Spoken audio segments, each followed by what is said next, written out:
நம்ம எப்போ என்ன செய்யணும்னா ஒரு 1/2 இன்ச்சு தையல் எடுத்துப்போம். அதுக்கப்புறம் தான் நம்ம ரெடி அளவு வைக்கிறோம். ரெடி அளவும் மேலே ஷோல்டர் தையல் எடுத்துப்போம். சரிங்க, நான் ஒரு 1 ஹவரில் வந்துடுறேன். 10 இன்ச்சா? 10 இன்ச்சு தான். 10 இன்ச்சு தான் உயரம். 10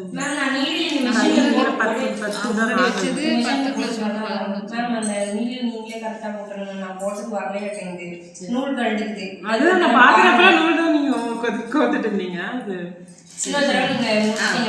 ரெடி அளவு 10னா அரை இன்ச்சு. உங்கள் பேக்கில் எடுத்துக்கிறீங்களா? இல்லை, நான் வந்துடுறேன். மது இல்லையே. மது இல்லை, உள்ள இல்லை.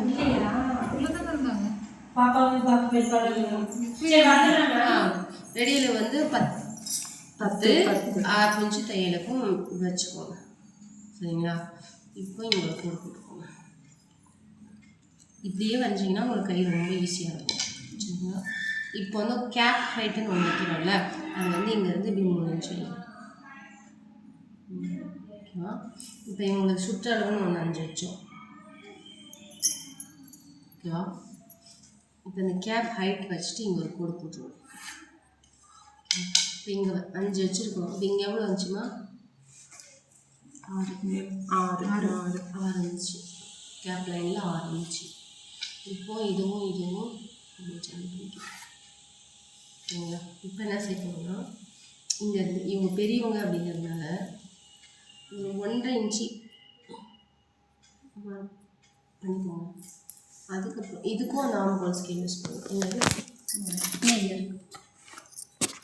இதுக்கு இப்படிலாம் மார்க் பண்ணி தான் யூஸ் பண்ணணும். சும்மா வேலை யூஸ் பண்ண முடியாது. எல்லாத்துக்குமே மார்க் வேணும். இப்படி வச்சுட்டு இந்த மார்க்கிட்ட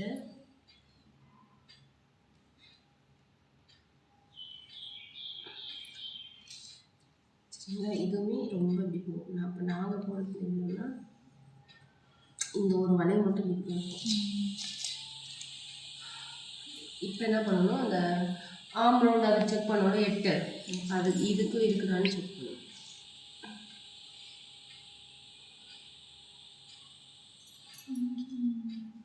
ஒரு 1/4 இன்ச்சு கம்மியாக எடுத்துக்கணும். சரிங்களா? அதை வந்து இதுக்கு சேர்த்து வச்சுக்கணும். ஓகேவா? இப்போ வந்து இந்த தையலுக்கு ஒரு 2 இன்ச்சு வச்சுட்டு இப்படி வந்து இப்படி கோடு போடக்கூடாது. அப்படியே வளைவா சேர்த்துக்கணும். சரிங்களா? இதுதான் புரிஞ்சுச்சா?